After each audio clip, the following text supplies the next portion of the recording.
One samurai turned ronin, one infant, endless enemies. This is the road of blood, revenge, and honor.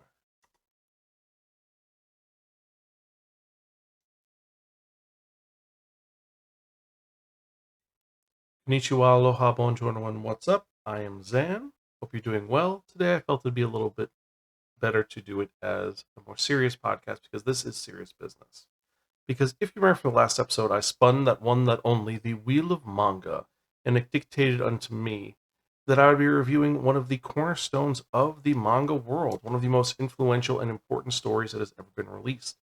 And this manga is one which has dedicated so much to the world and has been influenced and impacted on so many times. So let's actually get to it as we speak about Lone Wolf and Cub. This is by Kazuo Koike and Goseki Kojima. And this is the story that has inspired so many things, from JoJo's Bizarre Adventure, from Berserk, Vagabond, Blade of the Immortal, and it is an important piece. And it was released as a deluxe edition, which was finally put in the correct right to left order, and importantly, released in a larger format. We'll go over the actual specs in a minute. Let's actually get to the story of what Lone Wolf and Cub is, because if you've never heard of this, this is going to be an intriguing story. Because, as with most assassin stories, it opens up with an assassin being hired. Very simple. This assassin is being offered 500 Rio in exchange for a very simple job. There is a potential heir to the throne of this small fiefdom in Japan, and this heir is going to essentially kill the current leader and replace him with his son, so this heir can control things from the shadows. And this isn't good for the community, so they have pooled their money together to hire this assassin. Meanwhile, in the middle of an idyllic area, we see a sign. Very simple. It says sword for sale, school for sale, or son for sale, Ogami Ito. And it's a Ronin with a samurai sword pushing a baby cart with a young boy in it.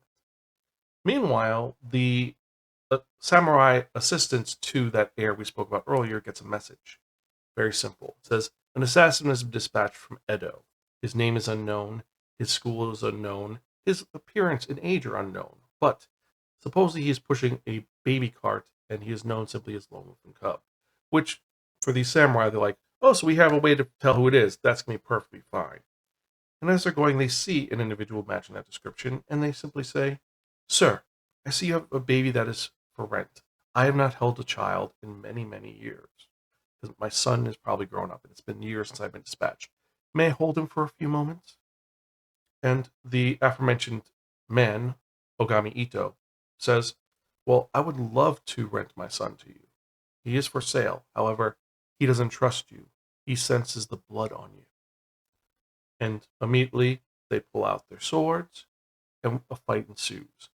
And unexpectedly, and as we can guess, Ogami Ito is a true Ronin.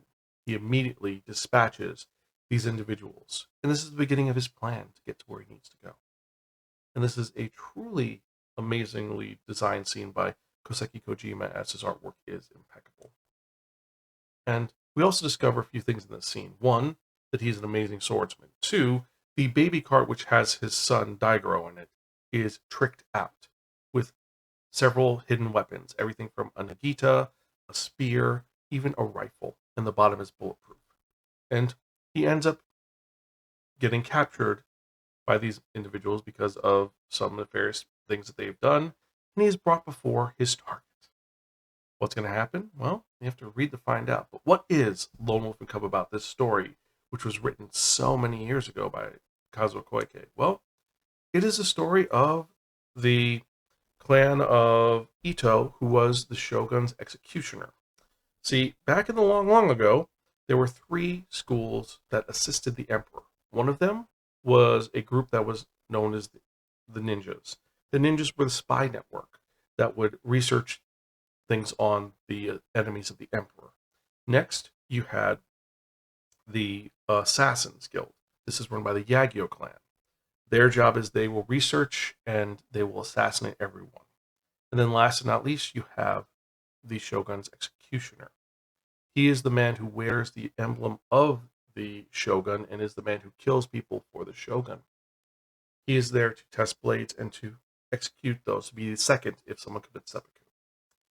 And the Yagyu clan wants to, well, they want that position for themselves because the leader of the Yagyu, has machinations to be in charge of everything behind the shogun.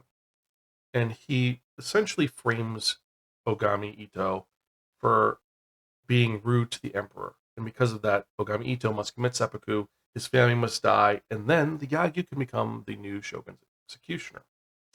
Only thing is that this is a slight to one of the greatest fighters in the whole kingdom. So he decides he's going to go on a path of revenge and kill all of the Yagyu. But he has a young boy. His wife was killed, his family is destroyed. And he tells his son, listen, you have a choice. And his son is 5 months old, by the way. He says, you can choose this katana, the Datsunuki, and join your father on the path of hell. On the other hand, I have a ball here. If you choose this ball, I'm going to send you to join your mother in Yomi, the land of spirits. Translation, kid, you pick the sword, you will join me on this path of revenge. Choose the ball, I'm going to kill you, and you will not suffer. And obviously the baby chooses the shiny sword. And this begins their path of revenge against the Agyo clan. And this is a truly monumentous and amazing series that is full of machinations as he slowly over the years pulls apart all the different schemes that the Yagyu clan has in order to get his revenge and prove himself worthy. While we see Daigoro, his son, grow up and follow this. This is the perfect example of a story that is a story within a story. And a series that is truly beautiful. It is well written. It is well done. More importantly, it is one which is influential on so many parts. And for such a series, you couldn't do better than this for the release. Look at this. This is a exceptional deluxe edition because Dark Horse has been kicking ass with their deluxe editions, and this one is beautiful. A very simple artwork, which is just simply the name, and then you have a wall scroll with Ogami Ito and Daigoro in this volume. There's 2.5 volumes in this, and at the end of it, there's even a glossary on the terms that they don't translate. For example, the biggest one that they translate is the Shima. Because whenever there is a fight, Ogami Ito says, I will enter the Shima, or we will enter the Shima, Daigoro. The Shima is the path of the assassin, the path of the Yakuza, the path into the abyss, the death zone. And it's him putting it all forward. He's not doing this half-assed. He is pushing forward to become the samurai he needs to be, the ronin he needs to be to move forward. Because if he doesn't, it's not going to work. One of the stories in this, which is a slight spoiler, is that he has to kill someone who's considered a Buddha. Amazing. Wonderful. Unfortunately, or fortunately, because he has to do this, he must zone himself out and enter that true realm, which is the way to do it. And it is a scene of amazingness, horribleness, and it shows his dedication. He's hired for a lot of plots. There's a lot of little assassinations, but the main goal is to get revenge on the Yagyu. In the Yagyu, there are so many machinations that they've done. They've done this thing which is called a seeding. Pretty much they have their grass seeds, these sleeper cells within different kingdoms within Japan. And all of them have said, you are going to live here, you are going to go to the local daimyo and pledge your allegiance. You're going to teach your family to be there, to worship them, to be there. But when we call you, when the Yagyu clan calls you, you will rise up. And Ogami Ito must stop this. And there are other little elements that the Yagyu clan have set because they are the Assassin's Guild. They are the ones who are prepping things in the shadows. And it is Ogami Ito's job to pull them out. Now, there's more I could say. I especially want to talk about the last volume, but I'm not going to. This is an exceptional series. It is wonderfully done, wonderfully written, and more importantly, it is one which I am happy it has not aged. It still holds up so many years later. It does. It is one of these series which just... no words. The original edition I had was left to right, and it was this big. It was tiny. I ended up selling it years ago because I wanted to upgrade. And I upgraded, and this is worth it. For anyone who is a fan of this series, or if you've never read this before, this is an amazing investment. I think you can still get the paperback version, but don't. Go for this edition. It is beautiful. The artwork is great. The paper has this beautiful classic feel to it. It's not glossy, it's smooth, and it displays Goseki Kojima's artwork beautifully. So, I've nerded out about the plot, I've nerded out about the story itself and the design of the book. What do you think I'm going to give this? You're absolutely right. I'm giving this a really, really, really cool read it now. This is a hyper detailed artwork story which has this iconic story of revenge that has been told and referenced in pop culture for all the years the series has come out. It is still relevant to this day and it still holds up. Our main character, Ogami Ito, we follow him through this entire story. We see where he came from, where he's going, and what happens. This even crosses over into some of Kazuo Koike's other work, including The Samurai Executioner and Path the Assassin, with two of the characters showing up here. And the subplots in this, there are so many subplots, and they all work to fit together well. And this is a manga cornerstone. This is one of those ones which, if you're a manga collector, if you're a serious manga collector, this should be in your collection. The only thing I'll say for this is not for children. This is not for children. It's a story of an assassin. There is murder. There is blood. This was set in this is set right before the warring period, so there is a lot of things that happen that are very uncomfortable and a little bit disturbing. Not like Berserk disturbing, but pretty disturbing. There are scenes of assassination attempts during moments of intimacy with individuals. There is a lot of pillaging, a lot of raping, a lot of other things in this series, but they're minor. They're not exploited. It's just, here's a frame of this. This is what's happening. Let's switch to something else. But if you can get past that, if you get past the fact that this was a story that is written in a time period that is very dark, and this culture research recreation of Edo period Japan, you can get past that. This is perfectly researched. It makes sense. You will love this. And this is the quintessential journey for revenge. This is the equivalent to the Count of Monte Cristo for Western audiences. This is that story. This is also an excellent example of the way of the samurai and the way of the Ronin. And it's a story of a parent who was taking care of his son and making sure his son is okay. Yes, he does some really very dangerous things for his son. For example, letting his son get buried in an avalanche in order to get to a revenge part and be like, yeah, my son will be okay. I left him some food for 5 days. He won't die. And you're like, dude, that's your son. But it helps Tiger to grow. And the way of the samurai in this is depicted so well. Some of the littlest things, like for example, the use of honor is so perfect in the series. There's moments when someone is slighted and they say, okay, you killed my boss. I'm going to revenge you. Well, you can't because of this. Well, how about this? We'll sign a letter of a duel. If I kill you, my friends can't get. If you kill me, my friends can't get revenge on you. But if I kill you, I get my honor back. Perfectly fine. And they write the whole thing, do the whole spiel. Or an event where, in the middle of a duel, something tragic happens, and both participants will stop the duel to help everyone else and help the greater good. Then come back and kill each other. It's that moment of honor of the samurai, which works so well. So if you've read this, or you've heard about this, let me know. Email me at zanspiraken.com, and let me know your thoughts on if you like Wolf Cub, if you're buying this deluxe edition or not, or what your thoughts were.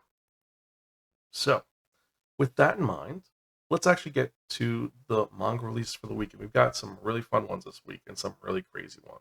And what are we talking about? Well, first off, we've got Ascendancy of a Bookworm. I'll do anything to become a librarian, part 4. I want to save the Royal Academy Library 4. The babe at my back has her eyes on me. I'm done for. Manga number 1. Before the tutorial starts, a few things I had to keep the boss alive, volume 4, light novel. BL Game Rebirth, volume 4. Black Summoner, The Creeping Darkness, volume 7, light novel. Bride of the Shark Clan,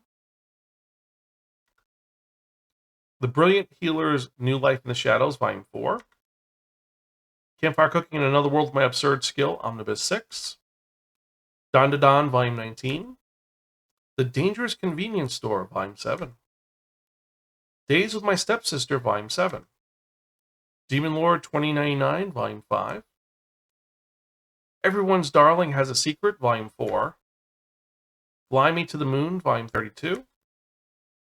The Fragrant Flower Blooms with Dignity, volume 13. Fushigi Byakyo Senki, Volume 4. Giant Killing, Volume 55. Girl Crush, Volume 7. Grim Knight Tales, Volume 2. We talked about this last episode. Heroine Saint, No, I'm an all works made and proud of it, Light Novel 6. I Can't Stand Being Your Childhood Friend, Volume 3. The Ice Guy and the Cool Girl, Volume 11. A Kingdom of Quartz, Volume 5. A Ninja and an Assassin Under One Roof, Volume 3. Invaders of the Rokujoma, Collector's Edition 14. Isekai Tensei Recruited to Another World, Volume 6. Kamuto, Volume 2. Kill Blue, Volume 7.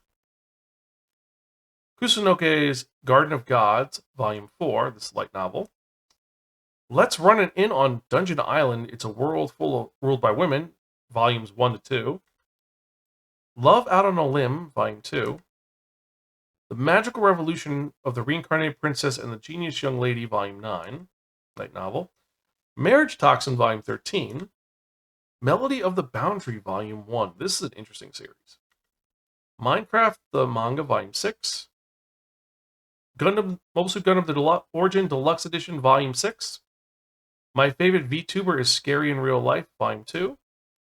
My Isekai Life, I gained a second character class and became the strongest sage in the world. This is light novel number 25.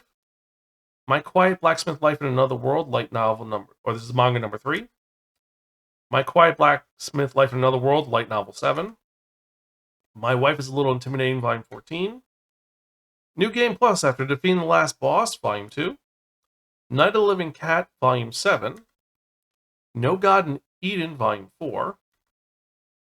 Omori, Volume 2. Once Upon a Witch's Death, Volume 3. The One Later On, Volume 1. The Only Thing I Do in a No Boys Allowed Game World, Volume 4. Otherworldly Munchkin, Volume 13. Pink Habanero, Volume 5. Pokemon Scarlet Violet, Volume 5. Ragna Crimson, Volume 15.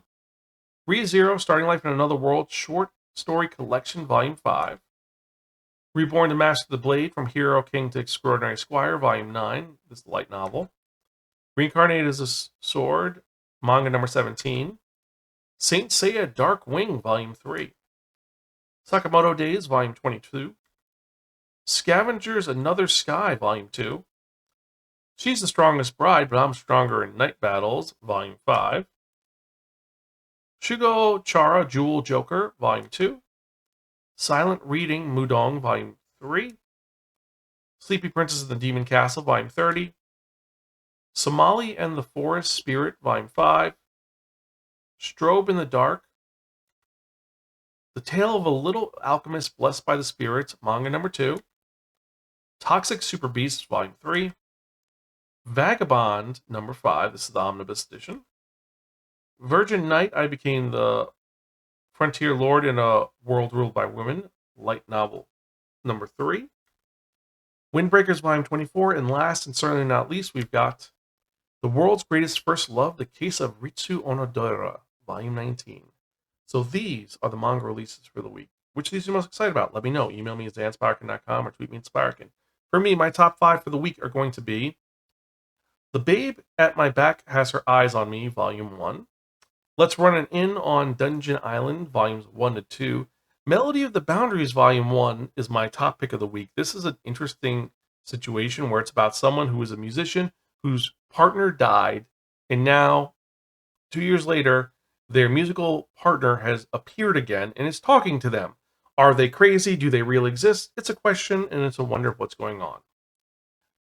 We have My Wife is a Little Intimidating, Volume 14. This series has been on my radar for a little bit, so I want to check it out. And the one later on seems to be an intriguing premise.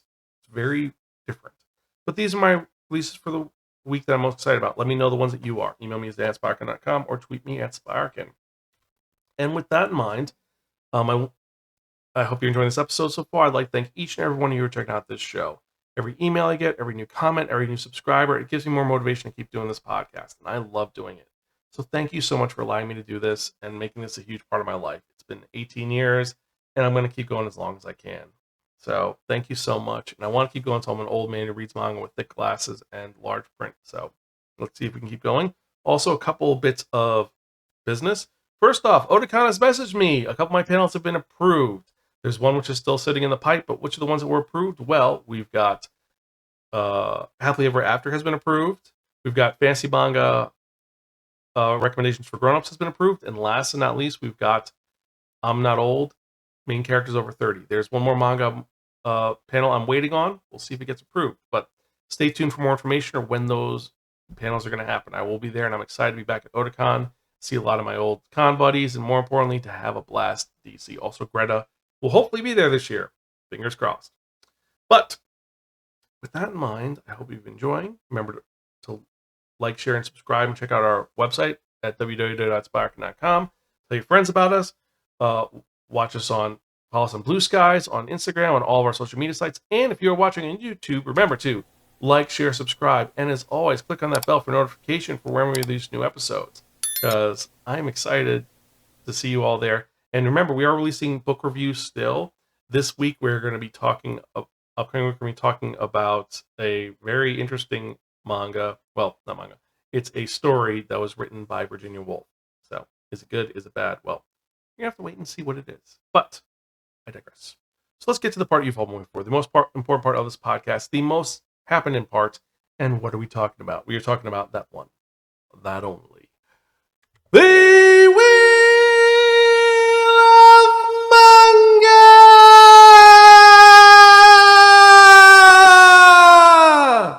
Yes, friends, the Wheel of Manga, except no substitute. Now, what is the Wheel of Manga? The Wheel of Manga is a Wheel of Fortune with 10 slots on it. What I've done is I've assigned a manga title to each of the 10 slots.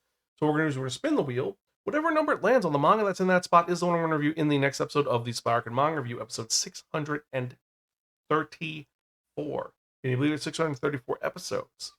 We're going to see what happens. So let's spin and see what we're going to review the next episode, shall we?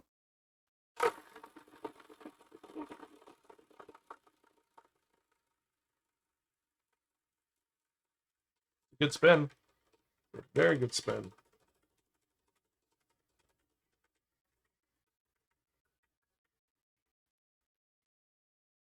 Number 8. Bug Ego. So in the next episode, I'm going to be reviewing Bug Ego, one I put on my favorite manga of the week a couple weeks ago. So is it going to be good? Is it going to be bad? Well, we're going to have to wait and find out. But as usual, I am your host, Zan. I am Gonzville. I'll catch you guys next time. And as always, keep reading manga. I will see you later.